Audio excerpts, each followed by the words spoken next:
조심하세요. 이렇게, 이제 환절기가 되어서 아침 저녁으로 많이 춥습니다. 이제 감기 조심하시고 또 건강 조심했으면 좋겠습니다.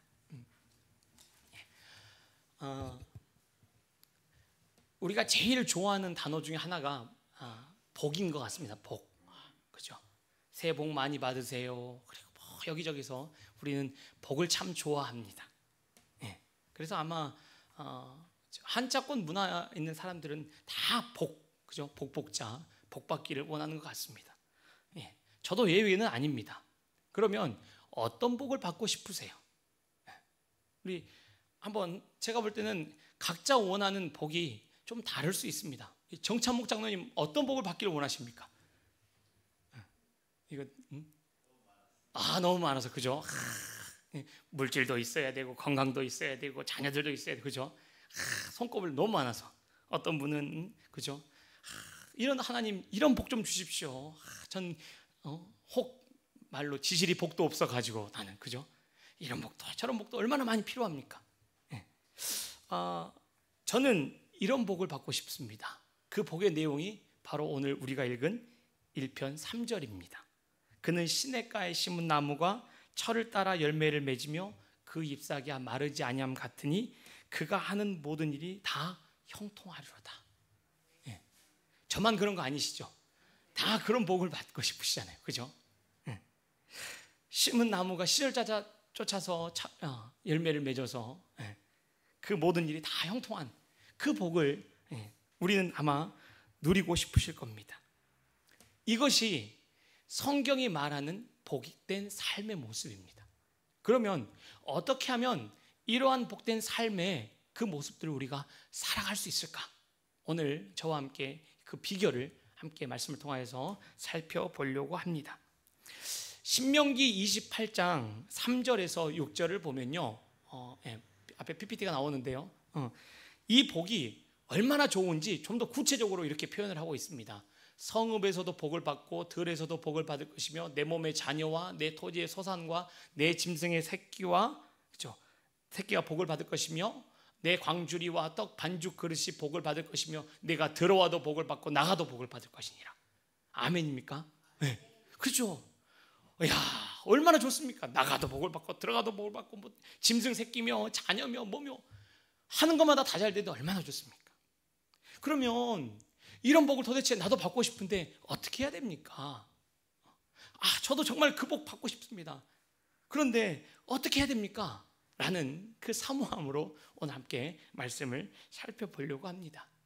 구약 성경에서는요, 우리가 잘 아는 것처럼 좀 정리를 해보면 하나님께서 이스라엘 백성을 자기의 백성으로 삼으셔가지고 애굽에서 400년 동안 종살이하는 이 이스라엘 백성들을 애굽에서 건져주셨습니다. 그래서 건져주시는데 끝난 게 아니라 어디를 보내신다고 약속하셨습니까? 약속의 땅 가나안 땅으로, 너희에게 자유의 땅 가나안 땅으로 너희에게 보내주겠다고 하나님이 약속하셔서 이스라엘 백성들을 애굽에서 건져주셨습니다. 그러면 우리는 이렇게 기대할 수 있습니다. 그렇지, 애굽에서 종살이 하느라고 힘들었고 어려웠는데 하나님이 우리를 건져주셔서 그 약속의 땅 가나안 땅, 그 자유의 땅, 거기 가면 파라다이스가 펼쳐질 것이고 좋은 일이 펼쳐질 것이고 이제 농작물만 심으면 다 잘 될 것이고 이제는 너무 좋을 것 같다 라는 기대감으로 아마 이스라엘 백성들은 가나안 땅으로 들어갔을 것입니다. 그런데요, 신명기 11장 9절에서요 하나님께서 이스라엘 백성에게 그 가나안 땅이 어떤 땅인지를 알려주고 계세요.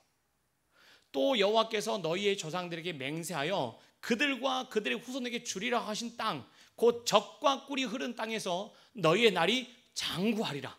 그런데 그 땅이 어떠냐면요, 그 땅이 애굽 땅과 같지 아니하고 그 땅은 거기서는 너희가 파종 후에 발로 물대기를 밭에 댐과 같이 하였거니와 이제 너희가 가서 차지할 땅은 산과 골짜기가 있어서 하늘에서 내릴 비를 흡수하는 땅이라고 하나님 얘기합니다.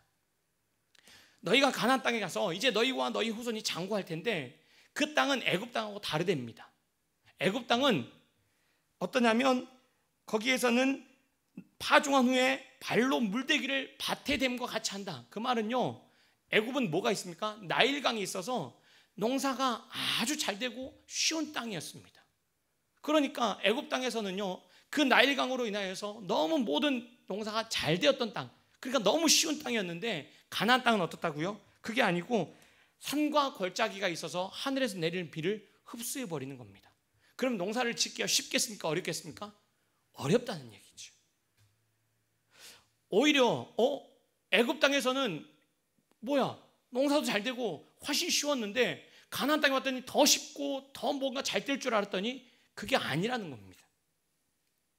가나안 땅에서 있으면 노예로 살아서 좀 답답하고 불편하고 어려움이 있었겠지만 오히려 가나안 땅에 왔더니 더 힘들다라고 이스라엘 백성이 얘기할 만한 땅이 바로 가나안 땅이라는 것입니다.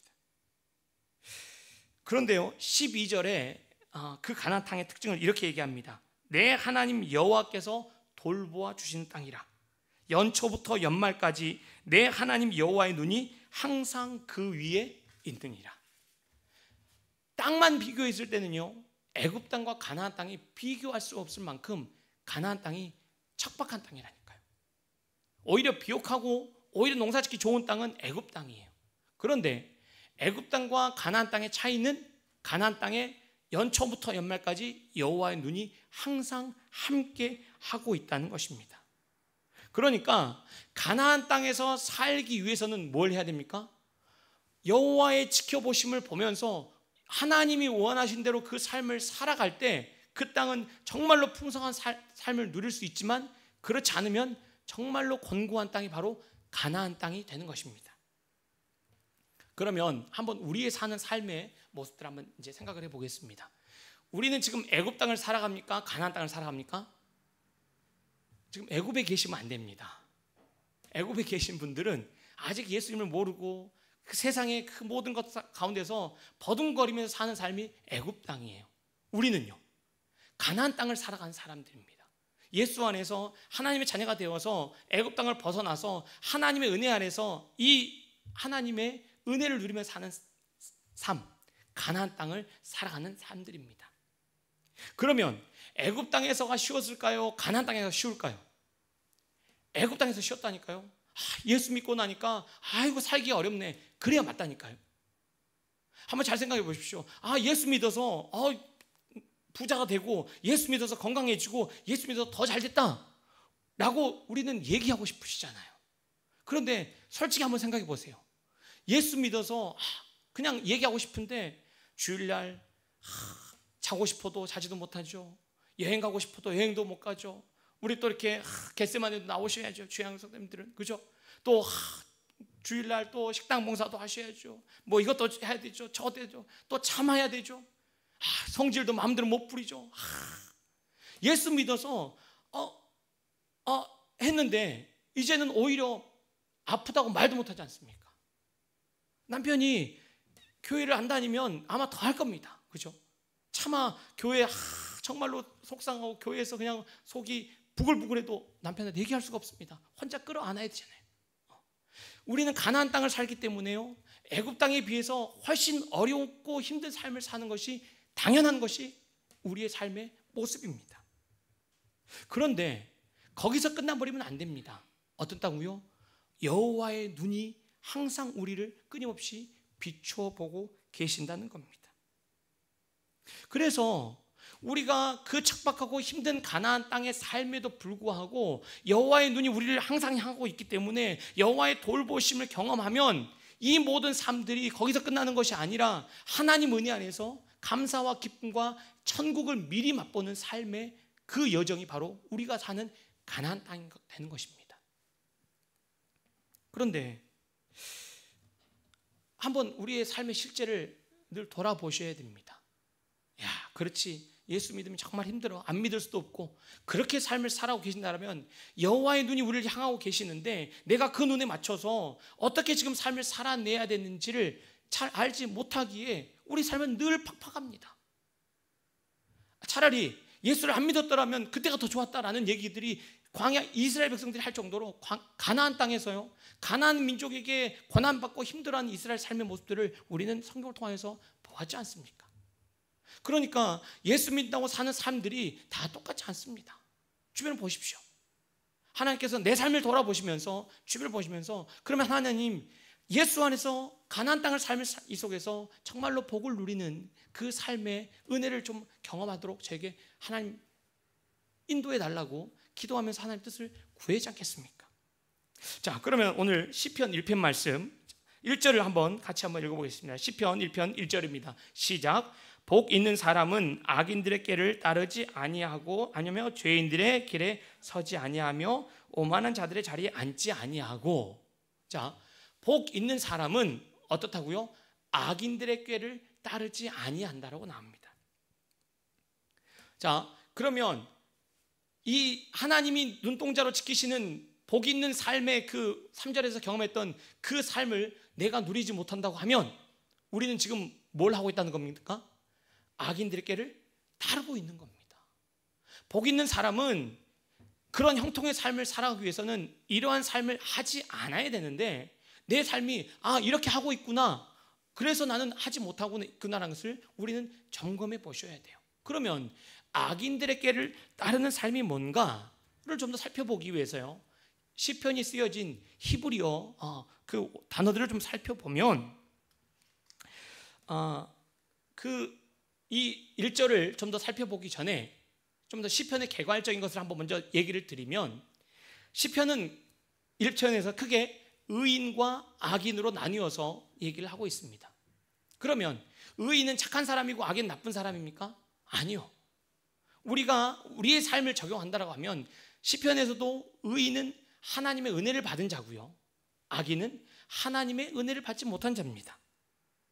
우리식으로 표현하면 예수 믿은 사람이 의인이고요, 예수 믿지 않고 자기 멋대로 사는 인생이 악인의 모습입니다. 그러면 오늘 이제 의인의 삶들을 살펴볼 텐데, 자, 의인은 예수를 믿고 예수의 은혜 안에 살기 때문에 누구를 위해 사는 삶입니까? 나를 위해 사는 삶이 아니라 예수님의 영광을 위하여서, 하나님의 영광을 위해서 사는 인생이 바로 그 의인의 삶이고요, 악인의 삶은 나 자신을 위해서, 내 욕심을 위해서, 내 욕망을 위해서 나를 위해 살아가는 그 삶의 목적을 가진 자가 악인입니다. 그래서 분명하게 다릅니다. 그런데 지금 복 있는 사람이 악인의 꾀를 따른다는 것입니다. 자, 여기서 말하는 이 악인들의 표했던 히브리 단어가요, 라샤라는 히브리 단어가 쓰고 있는데, 이 단어는 그 모든 악을 총칭하는 단어입니다. 그러니까 죄인, 범죄인, 하는 불의한 사람들, 이런 모든 범죄를 총칭하는 단어가 지금 라샤라라는 이 히브리 단어를 써서 악인들이라고 얘기를 하고 있습니다. 그러니까 그 모든 세상 사람들이 살아가는 그 총칭하는 그 사람들이 살아가는 꾀, 이거를 따른다는 겁니다. 그러면 세상 사람들이 자기의 목적을 위하여서 살아가는 삶의 모습을 따라서 예수 그리스도 안에서 하나님을 따라감에도 불구하고 우리가 거기를 쫓기 때문에 정말 그 복 있는 삶의 모습들을 우리가 누리지 못하는 겁니다. 여기 따르다라는 히브리어 동사가요, 할라크라는 동사가 쓰여 있는데, 이 단어가 재미있는 게요, 가다, 오다, 걷다, 이런 두루두루 동사에 다 쓰이는 동사입니다. 그러니까 이걸 다른 말로 표현하면요, 두루두루 돌아다니는 삶을 지금 여기서 이 따르다라고 한국말로는 번역을 한 겁니다. 그러니까 세상 사람들이요, 살아보겠다고, 뭔가 해보겠다고 어떻게 합니까? 자기의 욕망을 쫓든지 아니면 세상의 목적을 쫓든지 이리저리 돌아다니면서 방황하면서 헤매면서 하는 것처럼 우리가 어떻게 한다는 겁니까? 복 있는 사람들이 그렇게 살기 때문에 이 복된 삶을 누리지 못한다는 겁니다.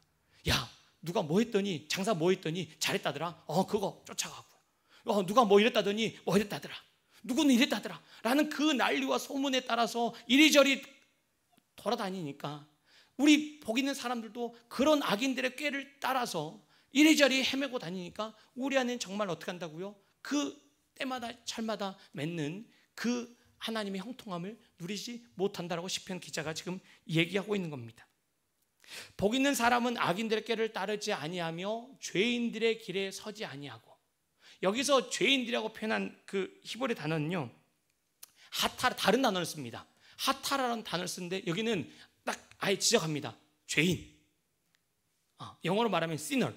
그러니까 아예 이제 죄 짓는 사람들. 이 사람들은 처음에는 그냥 막 못 모르고 헤매고 뭘 할까 이럴까 막 헤매돌다가 이제는 죄인들의 길에 서지 않는다. 이 말은 이제 딱 죄인이라고 불리는 그 사람들이 자기들이 말하는 길, 이 델레크라는 히브리어 단어를 쓰고 있는데요. 여기는 단순히 그때는 막 찾아서 헤매뒀지만 이제는 그래 맞아 나는 이렇게 살아야 돼. 그래 나는 돈을 벌면서 살 거야. 나는 멋지게 인생을 즐기면서 살 거야 라는 자기들의 생활 방식을 정해서 그 생활 방식에 서 있는 겁니다. 악인들 꾀를 따랐던 것은 막 헤매고 찾았다면 이제는 저 사람이 저렇게 했다고 하니까 나도 이렇게 해야지, 그렇게 삶을 살아가는 모습을 지금 얘기하는 게 죄인들의 길에 서 있다라고 얘기하는 겁니다.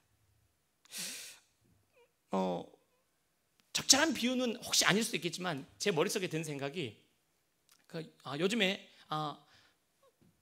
예수 믿는 우리들도 너튜브를 많이 하지 않습니까? 너튜브를, 그죠? 인터넷 너튜브를 딱 볼 때 다른 걸 보러 들어갔다가 우리의 눈을 현혹시키는 얼마나 많은 재미있는 정보들과 이게 있습니까? 그러면 이것저것 보잖아요. 이것저것 둘러보는 게, 그게 지금 여기 처음식으로 하면 악인들의 꾀를 따르는 겁니다.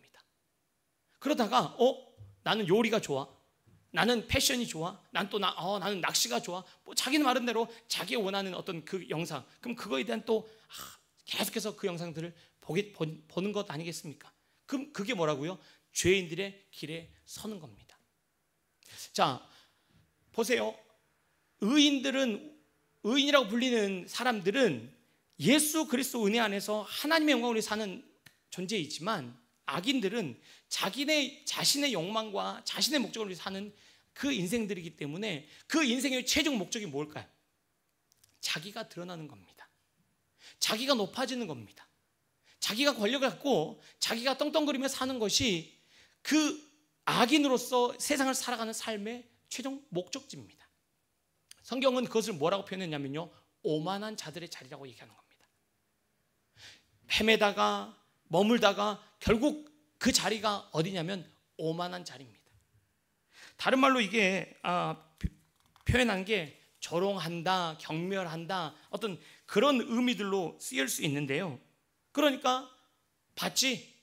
인생은 이렇게 사는 거야. 아이고, 예수 믿는다고 그렇게 힘들게 살아? 바보처럼 살아? 아이고, 그렇게 힘들게 살아? 라고 조롱하며 비아냥거리며 자리에 앉아서, 아니야, 세상은 이렇게 사는 거야. 이렇게 살아야 대접받고 이래야 멋진 거라고 의인들을 조롱하며 비아냥거리는 자리가 오만한 자리에 앉는 겁니다. 한번 잘 생각해 보십시오. 예수 믿고 정말로 기도했더니 장사도 잘 되고 자녀도 잘 되고 뭐가 다 잘 되어서 하면 얼마나 좋겠습니까? 그런데 하나님께서 우리에게 주신 삶은 기도를 쉬면 안 되게 만들었다니까요. 가나안 땅은요, 척박한 땅이에요. 아니, 하나님, 저 이것 좀 안 했다고 좀 이렇게 할 겁니까? 라고 하나님께서 서운할 정도로 예수 안에 사는 삶이 결코 녹록지 않습니다. 그런데 주변을 보면, 야, 저렇게 했더니 쉽게 넘어가는데, 야, 잔꾀를 부렸더니 저렇게 했더니 되는데, 저 사람은 저렇게 해가지고 저렇게 돈 많이 벌면서 저렇게 노후를 편히 사는데, 나도 좀 그래야지. 아이고, 열심히 교회 생활하고 열심히 했더니 별거 없네 라고 주저앉게 만드는 그 조롱하는 소리, 오만한 자리가 바로 성경이 말하는 여기 이 자리인 겁니다. 그런데 한번 우리의 삶을 잘 보십시오. 젊었을 때는 열심히 신앙생활하고 뭐 그랬는데 살다 보니 어쩌다 보니 라고 핑계를 대거나 아니면 체념하거나 어쩌면 세상에 반은 물들어서 그렇게 살아가는 삶의 모습들을 우리는 주변에서 많이 볼 겁니다. 아니, 어쩌면 우리 스스로가 그렇게 걸쳐 있는지도 모르겠습니다. 그러면서 하나님 좀 불쌍히 여겨주세요 라고 얘기하면 우리의 삶에서는 복 있는 삶의 이 형통함이 보이지 않는다는 것입니다. 2절로 한번 가봅시다. 2절, 오직 여호와의 율법을 즐거워하여 그 율법을 주하러 묵상하는도다. 한 가지 방법밖에 없습니다. 가나안 땅에서 사는 방법은요, 오직 하나입니다. 뭡니까? 여호와의 율법을 즐거워하여 그의 율법을 주야로 묵상하는 그 삶이 아니고서는 우리가 아무리 애를 써도요, 성경이 말하는 복 있는 삶의 형통함이 있지 않다는 것입니다. 그래서 그렇구나, 여호와 율법을 즐거워해서 그 율법을 주야로 묵상하는구나, 열심히 성경 읽어야지, 열심히 노력해야지, 열심히 말씀대로 살아야지, 애를 쓰고 또 애를 써보면 하나님이 복을 주실 것 같은데 거기서 우리는 좌절이 옵니다. 왜요? 이만큼 했는데 안 되거든요. 하나님, 이만큼 기도했는데, 이만큼 말씀 읽고 필사하고 노력했는데 왜 하나님 이런 형통함이 저에게는 없습니까? 라고 좌절하게 됩니다. 왜 그러냐면 순서가 틀렸기 때문에 그렇습니다. 다시 2절 한번 잘 보시면 어떻다고요? 오직 여호와 율법을 즐거워하여 그의 율법을 주야로 묵상한다고요. 그것을 해야 하나님께서 복된 삶을 주시는 것이 아니라 여호와의 율법을 즐거워하여, 그게 너무 좋아서, 하나님의 말씀이 너무 좋아서 그의 율법을 늘 묵상하는 삶이 될 때 이게 이 형통함이 이루어지지, 이것들을 늘 했다고 주어지는 것이 아니라는 것입니다. 그러니까 우리 열심으로 그렇게 기도했는데, 우리 열심으로 그렇게 말씀을 받는데 하나님 되어지지 않습니다 라고 얘기하는 것은 순서가 틀린 겁니다. 그러면 이 성경 말씀을 한번 읽어보려고 많이 노력하셨을 겁니다. 애를 써봤을 겁니다. 그런데도 어렵기도 하고 힘들기도 합니다. 한번 생각을 해보십시오. 혹시 연애를 하셔서 결혼하셨거나 정말 진한 사랑을 해보셨으면 선물을 사주는 게 아깝습니까? 사줘도 좋습니까? 사줘도 좋아요. 그런데 사줘야 되니까, 생일인데 또 생일 챙겨줘야지, 안 챙겨주면 삐지니까, 또 하니까 해야 되는 것으로 하기 시작하면 어떻습니까? 해주는 게 힘이 듭니다. 그렇지 않습니까? 그러니까 성경 말씀 읽어야지, 오늘 또 읽어야지, 열심히 습관이 되고, 그랬어도 진짜 이게 사랑하여서 즐거워해서 주야로 묵상하는 삶이 아니라면 이거는 또 하나의 우리의 삶의 노동이 될 수가 있지 않습니까? 그러면 이 성경 말씀이 즐거워지려고 하면 그 전에 하나님과 우리와의 관계가 먼저 형성이 돼야겠지요. 혹시 예수 그리스도를 처음 믿고 너무 기뻐서 나 같은 죄인 살리신 주님으로 인하여서 눈물 콧물을 쏟아내신 그 경험이 있으십니까? 예수를 처음 만나고 하나님이 나를 구원해 주셔서 정말 저는 주님을 위해 살겠습니다, 주님이 너무 좋습니다, 눈물 콧물 쏟아내면서 주님을 만난 경험이 있으시다면 그 은혜 안에서, 그 감격 안에서, 그 믿음 안에서 주님, 저는 주님이 너무 좋은데 주님 저에게 말씀해 주십시오 라고 그 은혜 안에서 우리가 말씀을 보고, 또 그러니까 주님이 좋아서 그 말씀대로 살아보고 사는 게 기쁨이 되는 삶이 될 때 이 복된 삶의 형통함이 이루어진다는 것입니다. 혹이라도 정말로 주님을 나는 인격적으로 만나지 못하고 교회는 다니는데 하나님이 이러면 복을 좀 주시겠지, 이러면 좀 그래도 은혜를 주시겠지 라고 생각하는데 머무르셨다라면 이 밤에 주님, 저를 좀 만나주세요. 그래서 나 같은 죄인을 구원하시는 그 주님의 은혜 안에서 하나님, 정말로 주님으로 인하여서 내가 말씀으로, 주님으로 인해서 내 삶이 주와 동행하는 그 은혜가 있을 수 도와달라고 기도하는 시간이 됐으면 좋겠습니다. 그래서 그 주님과 인격적인 관계가 될 때 주의 말씀이 우리에게 들린다니까요. 그리고 그의 말씀대로 어떻게 하고 싶어져요. 그리고 그 안에서 하나님께서 우리에게 허락하시는 이 놀라운 복된 삶의 은혜가 형성되는 것입니다. 여기서 그 여호와의 율법을 즐거워하여 그의 율법을 주야로 묵상한다, 주야로 묵상한다는 그 표현이 낮과 밤이니까 우리가 잘 생각하는 것처럼 하루 종일, 그죠? 하루 종일 우리가 말씀을 묵상한다라고 우리 이해할 수 있을 것입니다. 그런데요, 시편에서 특징이 하나 있습니다. 시편 30편 5절을 보시면 그의 노염은 잠깐이요 그의 은총은 평생이로다. 저녁에는 울음이 깃들일지라도 아침에는 기쁨이 오리로다. 그러니까 시편에서요, 저녁에는 어떤 순간을 표현한다고요? 울음이 오는 순간을 저녁으로 표현하고 있고요, 아침에는 울음이 변하여 기쁨이 오는 순간을 표현하고 있습니다. 그러니까 주야로 한다는 얘기는 기쁠 때나 슬플 때나 말씀을 묵상함으로 우리가 그 은혜를 누릴 때 이 복 있는 삶이 이루어진다라고 얘기하는 것입니다. 그러니까 기쁠 때는 우리가 찬양하고 슬플 때는 기도한다라고 얘기하지 않습니까? 그러면 결국 모든 순간 속에서 하나님의 말씀을 보여잡고 하나님을 묵상하고 하나님과 함께하는 그 삶의 모습을 오늘 이 시편 기자가 우리에게 얘기하는 겁니다. 그런데 한번 잘 생각을 해보십시오. 교회를 다니고 예수를 믿는다고 얘기하지만 기쁨이 찾아오고 즐거우면 하나님 말씀 안에서 다 말씀을 하는 게 아니라 이제 일이 잘 되면 우리는 또 밖으로 나가기 쉽습니다. 그렇지 않습니까? 기쁠 때, 즐거울 때, 더 신앙생활을 잘하시게 되겠습니까? 아니면 놀러 다니기 더 바쁘시겠습니까? 돈을 좀 벌어보셨으면 아실 겁니다. 돈이 좀 있으면 나갈 때가 많습니다. 그죠? 돈이 없어서 일이 안 될 때는 기도하러 올 때가 많습니다. 그런데 진짜 더 힘들 때요. 그럴 때 우리는 너무 힘들어서 기도도 안 된다고 할 때 거기에 머무셔야 되는데 어디로 갑니까? 오늘 너무 스트레스 받아 안 되겠어. 오늘 노래방 좀 가야겠어. 오늘 너무 스트레스 받아서 영화 좀 봐야겠어. 정말로 힘들고 어려울 때 우리는 말씀으로 주님과 동행하는 게 아니라 어떻게 합니까? 딴 또 욕심을 찾아가지 않습니까? 그래서 오늘 우리의 삶이 성경이 얘기하는 것은 주야로 말씀을 묵상한다는 것은 기쁘고 잘 될 때 그때도 주님의 은혜만을 찬양하는 주님의 자리에 있어야 되고요. 또 슬프고 어려울 때 정말 힘들 때도 스트레스를 다른 곳에서 세상 사람들이 찾듯이 해결하는 것이 아니라 말씀 안에서 하나님으로 인하여서 우리는 회복함을 찾아야 된다는 의미입니다. 한 가지 더 생각해 볼 단어가 여기서 묵상이란 단어입니다. 이 묵상이라는 단어가 히브리어로 하가라는 단어거든요. 하가라는 단어인데 그 의미상 이렇게 계속 중얼거리는 겁니다. 그러니까 아마 성경 암송한다거나 뭐 이런 거 할 때 우리는 묵상할 때 늘 이렇게 중얼거리고 이렇게 하는 것으로 우리 설명할 수 있습니다. 그래서 늘 말씀을 암송해야 됩니다. 주야로 묵상해야 됩니다. 라는 의미를 가지고 이렇게 하는 겁니다.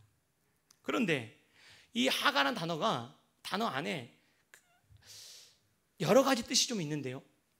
그 중에 하나가 독특한 뜻이 어떤 게 있냐면요. 으르렁거리다라는 뜻이 있습니다. 그래, 주의 말씀을 늘 묵상하는 거. 그래야지. 그래야. 그런데 으르렁거리다. 이러한 하가라는 단어에 으르렁거리다는 뜻이 있습니다. 그럼 그런 으르렁거리다는 어디에 쓸까요? 도대체 으르렁거리다는 어떤 의미일까요? 그런데 이 하가라는 단어가 쓰인 구절이 이사야 31장 4절에 쓰였습니다. 어떻게 쓰였냐면요. 여호와께서 이같이 내게 이르시되 큰 사자나 젊은 사자가 자기의 먹이를 움키고 으르렁거릴 때 그것을 치려고 여러 목자를 불러왔다 할지라도 그것이 그들의 소리로 말미암아 놀라지 아니할 것이요 그들의 떠듬으로 말미암아 굴복하지 아니할 것이라. 이와 같이 나 만군의 여호와의 강림하여 시온산과 그 언덕에서 싸울 것이라. 자, 여기서 하가라는 단어가 쓰였습니다. 어디에 쓰였다고요? 으르렁거리다. 사자가요 먹이를 움켜쥐고요 지금 부여잡고 있는데 밀림에는 사자만 있습니까? 하이에나도 있고요 독수리도 있고요 야생 짐승 있지 않습니까? 사자가 그 먹이를 움켜쥐고 있다가 잠깐 한눈을 파는 사이에 옆에 하이에나가 다가옵니다. 어떻게 하면 그 짐승을 좀 몰래 빼앗아 먹을까 봐. 그러면 사자가 어떻게 한다고요? 으르렁거리는 겁니다. 왜요?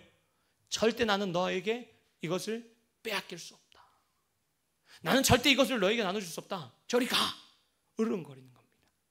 그러면 이 묵상이란 단어가 우리는 늘 중얼거리고 암송해야 됩니다 라는 데서 머물지 마시고 어떻게 한다고요? 이 말씀을 보여잡고 으르렁거리는 겁니다. 왜요? 사단이 끊임없이 우리에게서 말씀을 빼앗아 가서 말씀 없이 사는 삶을 살려고 끊임없이 우리를 유혹하고 빼앗기 때문에 우리는 어떻게 한다고요? 하나님 오늘 또 저에게 주신 이 말씀 매일 아침마다 큐티하지 않습니까? 큐티한 말씀 하나님 주신 은혜를 가지고 제가 하나님 오늘 하루를 살 수 있도록 저를 붙잡아 주십시오. 기도하시면서 이 말씀을 묵상하셔야 된다는 겁니다. 사단은요 끊임없이 우리를 어떻게 한다고요? 유혹해서 넘어뜨리는 겁니다. 그래서 복 있는 삶을 우리가 살아서 이 가나안 땅에서 풍성함을 누려야 함에도 불구하고요, 악인들의 꾀를 통하여 우리를 넘어뜨리고요, 죄인들에게 서게 하며 오만한 자리에 앉아서 그렇지, 예수 믿으니까 그렇게 잘 되잖아, 이것도 해봐 저것도 해봐, 그래서 우리가 도대체 예수 믿는 게 무엇인지 모를 정도로 우리의 자리를 흔들어 놓는다니까요. 거기에는 우리의 복이 없습니다. 예수 믿어서 다 잘 되고, 예수 믿어서 다 건강하고, 예수 믿어서 모든 것이 다 된다고 하면 아픈 사람은요, 가난한 사람은요, 뭐가 어려운 사람은요, 하나님 은혜를 못 받는 사람이라고요? 아니요. 자, 우리가 복을 누리는 삶은 시냇가에 남은 나무가 철을 따라 열매를 맺으며 그 잎사귀가 마르지 않 같으니 그 모든 이들이 다 형통하려다. 자꾸 이것을 우리가 원하는 시각으로 아무런 걱정도 없이 다 잘 되고 모든 것이 다 만사형통이다 라는 것으로 해석하고 싶으니까, 그러면 우리를 자꾸 어디에 끌고 간다고요? 오만한 자리로 끌고 간다고요. 그런데 예레미야 우리 한번 17장 7절에서 8절로 가보면요, 오늘 시편 구절과 똑같은 구절이 나옵니다. 그러나 무릇 여호와를 의지하며 여호와를 의뢰하는 그 사람은 복을 받을 것이라. 그는 물가에 심어진 나무가 그 뿌리를 강변에 뻗치고 더위가 올지라도 두려워하지 아니하며 그 입이 청정하며 가무는 해에도 걱정이 없고 결실이 그치지 아니함 같으리라. 뒷부분이 같잖아요, 그죠? 그 형통함이 있는 겁니다. 누가요? 여호와를 의지하며 여호와를 의뢰하는 그 사람이. 이게 바로 오늘 시편 1편에서 2절에서 얘기했던 오직 여호와 율법을 즐거워하여 그 율법을 취하러 묵상하는 삶인 거잖아요. 그러면 뿌리가 강변에 뻗치고 있기 때문에 모든 어려움이 찾아오지 않는 것이 아니라, 모든 어려움이 찾아올지라도 견뎌낼 힘이 있고 마르지 않는 겁니다. 무너지지 않는 겁니다. 걱정이 없이 결실하게 되는 겁니다. 겨울이 찾아와도요, 그 나무들이 잎을 다 떨어질지라도 죽지 않습니다. 때가 되면 다 열매를 맺는 것처럼 믿음의 삶은, 형통한 삶은 견뎌내는 겁니다. 버티는 거예요. 예수 그리스도의 그 은혜 안에서 그 믿음의 길을 가는 것이 성경이 말하는 복된 삶의 형통의 삶입니다. 시편 27편 3절에 보시면요, 이렇게 다윗이 고백합니다. 군대가 나를 대적하여 진칠지라도 내 마음이 두렵지 아니하며 전쟁이 일어나 나를 치려 할지라도 나는 여전히 태어나리로다. 여호와는 나의 빛이요 나의 구원이시니 내가 누구를 두려워하리요? 여호와는 내 생명의 능력이시니 내가 누구를 무서워하리요? 군대가 나를 지금 없애려고 몰아세우는데 괜찮다고 하는 강심장이 누가 있겠습니까? 아무도 없을 겁니다. 그런데 그때에도 태어날 수 있는 사람은, 우리는 아마 이렇게 할 겁니다. 하나님, 저를 지켜주세요. 저 군대에 저를 괴롭히는 저 사람 다 없애주세요. 하나님께서. 그러나 그 가운데 우리는 그 전에 없어지고 모든 것이 끝나서가 아니라 태어남. 왜요? 여호와께서 빛이요 구원이 되셔서 어떤 삶의 가운데서도 태어남을 유지하는 것이 복된 삶의, 우리의 삶의 모습인 것입니다. 말씀을 맺겠습니다. 우리는 가나안 땅에 살면서 정말 복된 삶의 형통을 누리면서 사셔야 됩니다. 그것은 세상이 부러워하는 다 갖추어진 삶이 아니라, 어떤 삶이 우리에게 펼쳐질지라도 하나님으로 인하여서 견뎌내고 그 속에서 참 기쁨을 누리고 감사를 누리면서 영원한 천국을 소망하며 믿음으로 걸어가는 삶입니다. 하나님이 우리가 어려운 건 모르시겠습니까? 하나님은 우리가 아픈 건 모르시겠습니까? 더 잘 아십니다.